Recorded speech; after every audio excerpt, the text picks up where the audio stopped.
भारत रूस में घुसकर एक बड़े कॉन्ट्रैक्ट को चीनी कंपनी के मुंह से छीन चुका है और पिछले 1 महीने में भारत की दूसरी जीत है।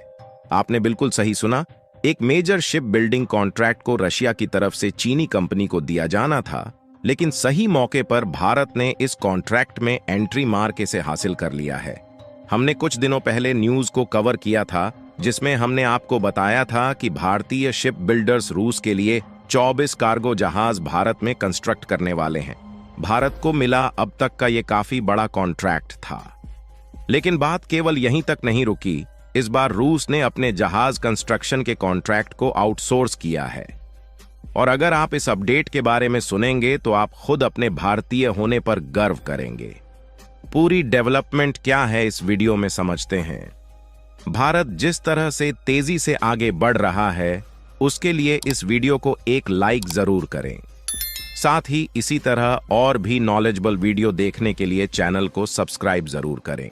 मेन खबर यह है कि रूस की सबसे बड़ी शिप बिल्डिंग कंपनी सेडजा शिप बिल्डिंग कॉम्प्लेक्स ने हाल ही में 100 करोड़ रुपए का एक टेंडर निकाला था, जिसमें 2 LNG टैंकर्स में इलेक्ट्रिकल आउटफिटिंग करने के कॉन्ट्रैक्ट दुनिया भर की कंपनीज के लिए निकाले गए थे। इस कॉन्ट्रैक्ट में जीतने वाली कंपनी को 2 सालों में रूस में बनने वाले टैंकर में वायरिंग और इलेक्ट्रिकल इक्विपमेंट की फिटिंग करनी थी। मेजरली इस टेंडर में चीनी कंपनी ने पार्टिसिपेट किया था, क्योंकि इस वक्त वेस्टर्न देशों समेत जापान, कोरिया और ताइवान जैसे देश रशिया से दूरी बनाए हुए हैं। चीनी कंपनीज के अलावा इस कॉन्ट्रैक्ट में एक भारतीय कंपनी ने भी कदम रखा था। मुंबई बेस्ड इस कंपनी का नाम एक कृष्णा डिफेंस टेक्नोलॉजी लिमिटेड। कमाल की बात यह है, इस भारतीय कंपनी को रूस से मिलने वाला यह पहला कॉन्ट्रैक्ट नहीं है। इनफैक्ट सेडजा शिप बिल्डिंग कंपनी के कई और कॉन्ट्रैक्ट भारतीय कंपनी इंप्लीमेंट कर रही है। कुछ रिपोर्ट्स के मुताबिक सेडजा के इस कॉन्ट्रैक्ट के लिए 3 चीनी कंपनियों ने अपनी बिड सामने रखी थी और इन तीनों कंपनी को हराने के बाद इस भारतीय कंपनी ने इस कॉन्ट्रैक्ट को जीता है। सर्विस और रिपेयर के अलावा यह भारतीय कंपनी रशियन और यूक्रेनियन शिप के लिए भारतीय फोर्सेस को स्पेयर पार्ट्स भी सप्लाई करती है। देखिए, अगर लॉजिकली देखा जाए तो पूरी दुनिया में रशियन ओरिजिन के कंपेन्स को केवल चीन और भारतीय कंपनीज ही ओवरऑल रिपेयर कर सकती है। ऐसा इसलिए क्योंकि यही केवल ऐसे 2 देश हैं जो बड़े लेवल पर रशियन हार्डवेयर का इस्तेमाल अपनी तीनों सेनाओं में करते हैं। प्रतिबंधों के चलते रूस को अपने जहाजों के लिए स्पेयर पार्ट्स और असेंबलीज मिलने में दिक्कतें आ रही हैं। यही वजह है कि रूस को इन हार्डवेयर की सप्लाई के लिए भारत और चीन के रास्ते जाना पड़ रहा है। आपको बता दें कि दुनिया के शिप बिल्डिंग इंडस्ट्री में भारत का शेयर फिलहाल केवल 1% ही है। हालांकि अब जाकर कुछ मेजर ओवरसीज कॉन्ट्रैक्ट्स भारत के हाथ लगना शुरू हो चुके हैं और अगर इसी हिसाब से चलता रहा तो भारत का शेयर बढ़ने की उम्मीद की जा सकती है।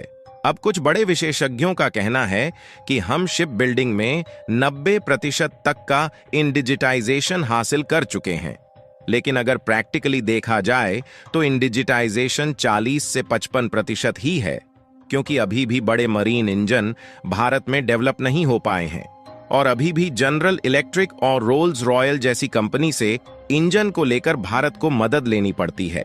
कावेरी के मरीन इंजन को डेवलप करने की बात उठी जरूर थी, लेकिन कुछ अपडेट अभी भी देखने को नहीं मिली है। हालांकि कुछ दिनों पहले HL और BHL इंजन को डेवलप करने की बात कही थी, जिसे जल्द ही डेवलप किया जाएगा और इस पर काम भी तेजी से किया जा रहा है। इसके अलावा एक बार फिर रूस ने भारत के लिए अपना सारा खजाना खोल दिया और इस बार फिर अमेरिका भारत को धमकाने की कोशिश जरूर करेगा। और अब एक क्रूड ऑयल यानी कि कच्चे तेल के बिजनेस के अंदर नया खेल शुरू होने जा रहा है। अगर इस बात को शुरुआत समझा जाए तो जब रसिया यूक्रेन वॉर शुरू हुआ तो रशिया को अमेरिका और यूरोप की तरफ से पूरी तरीके से आइसोलेट कर दिया गया था, ताकि रूस जो भी एक्सपोर्ट्स पूरी दुनिया के अंदर करता है उनको न किया जाए और रूस की फाइनेंशियल पाइपलाइन कट जाए। लेकिन उसी वक्त रूस को एक नया रास्ता मिल गया और रूस ने अपना कच्चा तेल भारत को डिस्काउंटेड प्राइस पर बेचना शुरू कर दिया। इसके चलते अमेरिका ने भारत को कई बार डायरेक्टली नहीं लेकिन इनडायरेक्टली धमकाने की कोशिश की। फिर भी भारत ने उन सभी चीजों को इग्नोर करते हुए कच्चा तेल भारी मात्रा में इंपोर्ट कराया और अमेरिका भी इस बात को समझ चुका था कि भारत अब रुकने वाला नहीं है।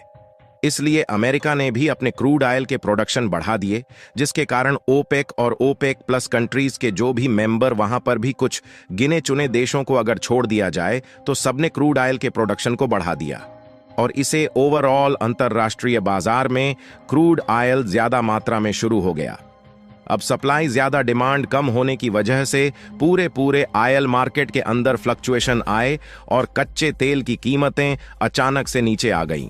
वैसे तो इसका एक और कारण बताया जाता है कि इस समय अंतरराष्ट्रीय स्तर पर लगभग सभी बड़े देशों की अर्थव्यवस्था डिक्लाइन फेज में जा रही है, जिसके कारण भी कच्चे तेल की डिमांड कम हुई है। उसका एक और रीजन यह है कि इस समय सभी देश रिन्यूएबल एनर्जी की तरफ स्विच हो रहे हैं, जिसकी वजह से हाइड्रोकार्बन या फिर कहें crude oil and natural gas की डिमांड भी कम होती चली जा रही है। लेकिन अमेरिका के लाख कोशिशों के बावजूद भी भारत के साथ रूस के रिश्ते को तोड़ने में अमेरिका नाकामयाब रहेगा, क्योंकि रूस की तरफ से रिपोर्ट सामने निकल कर आई है कि रूस ने भारत को कच्चे तेल के ऊपर 10 से $12 का डिस्काउंट दिया था, उसे घटा करके $4 कर दिया गया है और उसके बाद ट्रांसपोर्टेशन कॉस्ट भी रूस की तरफ से बढ़ाई गई है। लेकिन अब दोबारा भारत को रूस 10 से $12 प्रति बैरल कच्चे तेल पर डिस्काउंट देने जा रहा है। रूस का कहना है कि हम भारत को इससे भी डबल डिस्काउंट ऑफर करने वाले हैं, क्योंकि भारत इस समय हमारी मदद कर रहा है। फूड से लेकर के मेडिसिन सप्लाई, ये सारी चीजें भारत की तरफ से रशिया में की जा रही हैं, जिसके कारण रूस भारत पर यह मेहरबानी कर रहा है।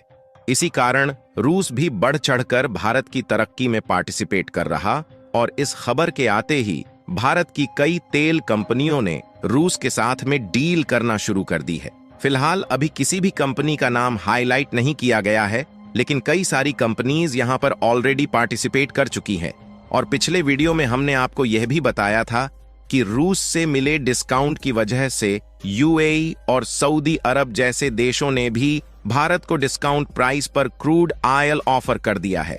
इसके अलावा इराक के साथ ऑलरेडी भारत की लंबी पार्टनरशिप है। जो डिस्काउंट्स हमें रशिया से मिल रहे थे, वहीं मिडिल ईस्ट से भी मिलने शुरू हो चुके थे, जिसके कारण भारत ने भी रूस अपनी सप्लाई डाइवर्ट कर ली। लेकिन अब रूस फिर से भारत को डबल डिस्काउंट के साथ ऑफर कर रहा है, यानी कि भारत भी ज्यादा प्रॉफिट कमाएगा। बाकी आप लोगों को क्या लगता है, क्या भारत को रूस के साथ ऐसा ही रिलेशन बनाए रखना चाहिए या फिर नहीं? अपनी राय कमेंट में जरूर बताएं। इस वीडियो को यहीं पर खत्म करते हैं। इस वीडियो को एक लाइक जरूर करें और अपने दोस्तों तक इस वीडियो को शेयर करें ताकि उन्हें भी जानकारी मिल सके। इसी तरह और भी नॉलेजेबल वीडियो देखने के लिए अपने भरोसेमंद चैनल को सब्सक्राइब करके बेल नोटिफिकेशन को ऑल पर जरूर रखें। वीडियो को अंत तक देखने के लिए धन्यवाद।